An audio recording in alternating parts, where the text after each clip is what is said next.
तो सुख दोगे तो सुख मिलेगा, दुख दोगे तो दुख मिलेगा। 4 वेद 6 शास्त्र में बात लिखी है दोए, दुख दीने दुख होत है, सुख दीने सुख होत। दुख दोगे तो दुख मिलेगा, सबको सुख दोगे तो सुख मिलेगा। गृहस्थाश्रम में प्रवेश का प्रयोजन है, एक तो है माता पिता गौ ब्राह्मण संत इनकी सेवा, सास ससुर इनकी सेवा। मुख्य प्रयोजन तो सेवा हो गया, राष्ट्र की, समाज की, सब प्रकार की सेवा।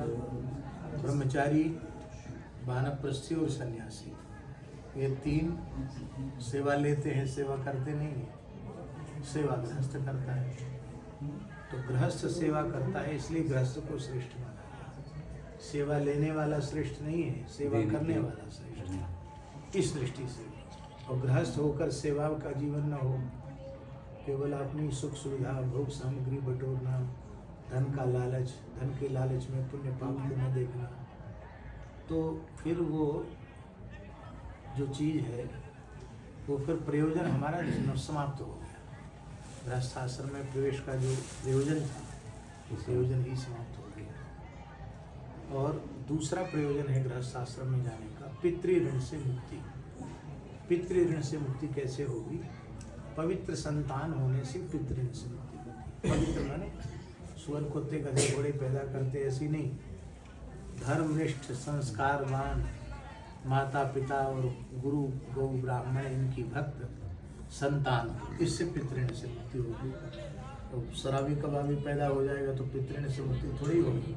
स्वर्ग में पितर होंगे तो वही नरक में आ जाएंगे। इसलिए पितृऋण से मुक्ति है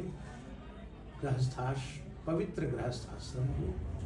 पति का धर्म है कि वह जीवन पर्यंत एक पत्नी व्रत रहे, केवल अपनी अधिकृता पत्नी के अतिरिक्त किसी भी नारी के प्रति अन्यथा भाव, पत्नी के प्रति ही पत्नी भाव। पत्नी का धर्म है कि वह एकमात्र पुरुष भाव अपने पति पर ही रखे, वे ही एकमात्र पुरुष हैं। पुरुष माने परमात्मा, तो पुरुष उन्हें लक्ष्मी माने और वो उन्हें परमात्मा नारायण माने, तो प्रेम कभी खत्म नहीं होगा। भगवान की खूब कृपा है और हम भगवान से प्रार्थना करते हैं। पैठण में ये प्रसंग हुआ है तो श्री एकनाथ जी महाराज कृपा करें।